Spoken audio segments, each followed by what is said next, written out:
Voilà, bienvenue à tous. Donc sur le chemin, sur la route, je vais vous partager quelque chose que j'ai à cœur de partager, qui n'est pas nouveau, j'en ai déjà parlé, beaucoup en parlent. Mais comme nous sommes dans la période des fêtes, on va arriver à Noël. Donc voilà, Noël, bon, cadeaux, fêtes, réunion familiale. Question réunion familiale, donc c'est, voilà, dans un sens c'est bien, je ne suis pas contre. Mais je voudrais parler vraiment de, pour ceux qui connaissent, ceux qui disent qu'ils connaissent, et qui adorent encore un Jésus qui a été inventé de toutes pièces, qui se prosterne et qui prie devant des photos, devant des statues de Jésus, alors que dans les évangiles, on ne voit aucune description du Seigneur Jésus, à part qu'il dit qu'il grandissait en stature, en sagesse, mais il n'est pas décrit. Alors ce Jésus-là, avec sa barbe, ses cheveux longs, ses yeux bleus, un Jésus européen, beaucoup se prosternent devant. Il y a même un acteur qui a incarné Jésus et qui a été obligé de faire un appel, de dire « Arrêtez de vous prosterner, de prier devant ma photo, je ne suis qu'un acteur ». Et je crois même, je ne me rappelle plus, vérifier, je crois même qu'il a dit « Je pense pas qu'il croyait vraiment, vous voyez ». Donc il a dit, moi c'est un rôle que j'ai fait, je suis un comédien, je suis un acteur, alors arrêtez de prier devant ma photo, vous voyez. Et beaucoup prient là-dessus, il y a des statues, il y a tout un... C'est de l'idolâtrie. La seule fois où l'on décrit le Seigneur Jésus, c'est dans l'Apocalypse. Et là, dans l'Apocalypse, alors là, c'est un être divin. Un être spirituel, c'est toute la gloire de Dieu, c'est quelque chose d'extraordinaire, tellement que Jean tombe par terre, alors que quand Jésus était homme sur la terre, il pouvait se mettre contre sa poitrine, vous voyez. Et là, il tombe par terre, et Jésus est obligé de le rassurer. Il lui pose la main sur lui, il lui dit, là, relève-toi. Mais il a vu quelque chose d'extraordinaire. Rien à voir avec de se prosterner devant des statues inventées de toutes pièces. Tout ça, les grands peintres, les grands maîtres, voilà, ils ont peint et on représente Jésus comme ça, on représente les apôtres, on représente le Seigneur, dit bien de ne pas se prosterner devant des choses qui sont faites de main d'homme, que ce soit des peintures ou des statues. Dieu n'a pas changé, Dieu est le même. Donc voilà, mais avec la sagesse que Dieu peut nous donner, moi je connaissais, j'avais rencontré, j'ai même fait des vidéos, elles sont là assez vieux, ça fait des années et des années, une jeune femme SDF d'origine, je crois, qui a été tunisienne, ancienne musulmane, qui avait rejeté totalement l'islam parce qu'elle avait été dégoûtée du comportement de certains. Puis je lui parlais de Jésus, elle m'appelait même Jésus quand elle me voyait, tellement que je parlais de Jésus, vous voyez. Et à côté, il y avait une église, et un jour, elle me dit, tu sais, j'ai été dans l'église, là, à côté, là, puis voilà, il y a une statue de Jésus, et j'ai parlé à Jésus. Et je ne l'ai pas dit, oh non, c'est pas ça, faut pas faire ça, c'est pas bien. C'était un premier pas. Donc faut laisser, c'est les premiers pas. Je ne veux pas la dégoûter. Après, petit à petit, qu'elle puisse comprendre. Comme moi, après, j'ai essayé de lui faire comprendre. Elle a bien vu que... Voilà, mais bon, j'allais pas lui dire, non, c'est pas bon. C'était déjà un premier pas. Vous savez, et quand on vient vraiment réellement au Seigneur, le Seigneur nous enseigne. Et après, le Seigneur, si c'est sa volonté, va lui faire comprendre que voilà, il n'a rien à voir avec ces statues et que Dieu ne veut pas qu'on se prosterne, qu'on parle à des statues, qu'on prie à des statues. Dieu dit bien à son peuple que ils ont des oreilles, ils n'entendent pas. Ils ont une bouche, ils ne parlent pas. Ils ont des yeux, ils ne peuvent pas voir. Et l'homme a fallu qu'il aille. C'est contre Dieu. Vous voyez, c'est contre Dieu, ça. Une autre aussi, qui était dans la rue aussi, là.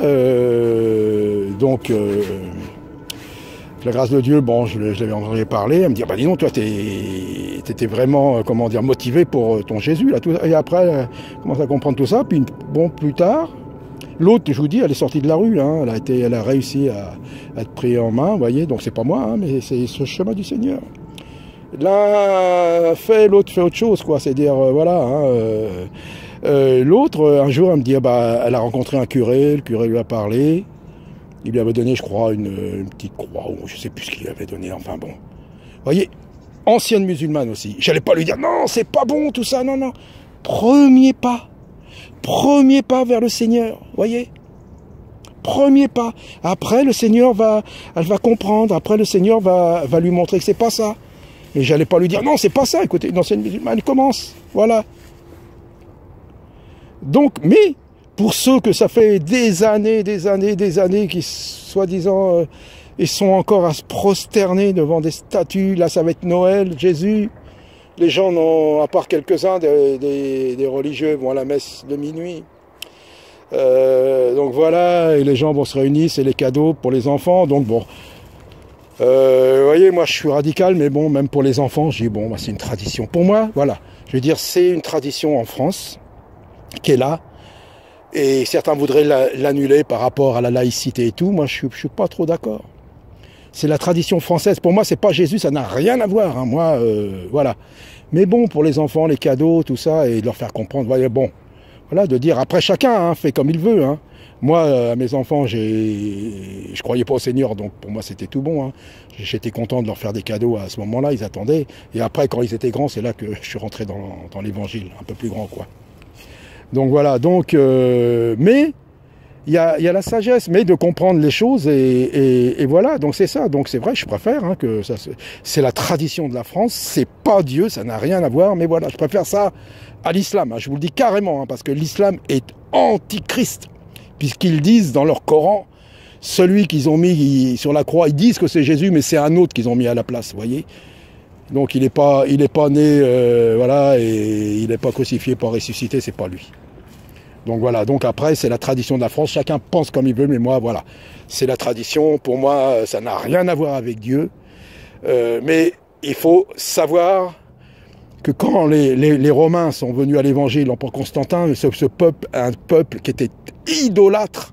À l'époque, de toute façon, c'est les nations, même qu'on appelle païennes, étaient idolâtres. Ils adoraient des dieux, et encore, vous voyez, ça arrive encore, et des divinités, des démons et tout. Donc eux, ils ont pris l'évangile. Et ils ont ramené tous leurs trucs dedans, quoi. Les statues, pour comme ça, au moins, ça changeait pas pour eux. Ouais, bah on croit. Mais au moins on continue à prier donc les statues, les saints, ils ont remplacé leurs démons par des noms de saints, que Jésus nous a rien demandé là-dedans. Vous voyez, mais bon, c'est comme ça. Mais voilà, on arrive à Noël. Jésus, il n'a pas demandé qu'on fête sa naissance, d'ailleurs qu'il n'est pas né ce jour-là. Donc voilà, donc le Jésus que tout le monde pense, même moi, on aime bien hein, de dire voilà, on voit un barbu qui a un peu le style, voilà, avec la barbe, les cheveux et tout, qui est un peu les yeux, on dit ah tiens, on l'appelle Jésus. Moi je connais, j'ai eu des collègues, hein, on l'appelait Jésus. Bah oui. Eh oui, donc voilà, donc mais bon, c'était une petite piqûre de rappel de dire attention, hein, cette photo, ce Jésus, c'est comment dire, ces toiles, là, ces tableaux, ces représentations même des apôtres, ça n'a rien à voir avec Dieu. Ne te prosterne pas devant des choses qui sont faites de main d'homme, Dieu nous dit. Donc voilà, après, chacun fait comme il veut, mais qu'on ne vienne pas dire, voilà, ça c'est Jésus, ça c'est la foi, ça c'est... Non, non, non, non, non, non, Jésus n'est pas là-dedans. Donc voilà, mais avec la sagesse. Avec la sagesse, comme j'ai dit pour ces deux femmes et d'autres encore, je ne me rappelle plus à force. Hein. Premier chemin, et après, de comprendre. Et Dieu est bien là pour enseigner, il n'y a pas de problème. Hein. Donc voilà, que Dieu vous bénisse, c'était le partage, là, parce qu'on va y arriver, là, donc voilà. Et que dire encore? L'idolâtrie. Je pense que ce que Dieu déteste le plus, c'est l'idolâtrie. L'idolâtrie, c'est qu'on va aimer ou comment dire, adorer quelque chose de plus que lui. Dieu déteste ça. Dieu déteste l'idolâtrie. Il a puni son peuple à cause de ça. Ils sont conformés son peuple s'est conformé aux autres nations. Ils ont fait un veau d'or, ils ont fait, enfin, il y a eu plein de choses, quoi. Et on continue encore. Et dans des églises, on continue encore. On idolâtre, on met des hommes sur des piédestals, qu'ils sont que des hommes, surtout dans cette période où nous sommes là. Vous voyez bien que c'est une période spéciale, hein. On a eu le virus, les confinements, comment dire, couvre-feu, piqûre, rappel de piqûre maintenant. Et maintenant pour les plus de 65 ans, encore une autre piqûre. Vous voyez, voilà, donc chacun fait ce qu'il veut, hein. Je ne rentre pas en polémique là-dedans, mais je vous dis, et les élections là. Là, ça va être des élections, vraiment, je ne sais pas ce qui va se passer, mais nous sommes dans un temps vraiment spécial. Dieu sait. Dieu sait qui va être là. Dieu sait qui c'est. Dieu le sait. Moi, je ne vais pas jouer le prophète et dire « Ah ouais, c'est un tel comme certains ont fait, puis ils sont carrément plantés. » Mais Dieu sait. Nous sommes dans un temps vraiment particulier, là. Hein. Discernons les temps. Vous avez vu tout ce qui s'est passé, les catastrophes, les ouragans, les volcans qui se mettent en colère, les inondations, les révoltes, les réfugiés, comment dire, la politique et tout. Tout est en train de se chambouler, là. C'est là qu'il faut vérifier dans les Écritures. Parce que nous sommes dans un temps spécial. Alors attention, soyons vigilants. Et moi le premier, je dis bien, parce qu'on peut se laisser endormir hein, avec des choses, n'importe quoi, je ne sais pas. Là, on est dans un temps spécial. Vous avez bien vu les élections là? Ah là là là là là là là là là. Qu'est-ce qui va se passer? Qu'est-ce qui va se passer? Et après les élections, qu'est-ce qui va se passer? Si ça ne convient pas à certains, vous avez vu les révoltes et tout? Tout ce qui se passe, il y en a qui sont en train de se préparer, il y a à renverser, il y en a même qui ont voulu renverser le gouvernement. Donc, nous sommes dans un temps spécial. Alors, demandez au Seigneur, prions, restons dans la foi, comme on dit, examinons les Écritures. Ah oui, sondons les Écritures avec l'Esprit du Seigneur, et qu'il nous guide dans toute la vérité. C'est lui qui l'a dit. Si nous sommes sincères, pour ça, moi, à chaque fois, vous voyez, je dis au Seigneur, voilà, Seigneur, tu as entendu ce que j'ai dit. Maintenant, révèle à ceux qui ont entendu si c'est vrai, si c'est faux, à moi-même. En tout cas, pour moi, c'est vrai.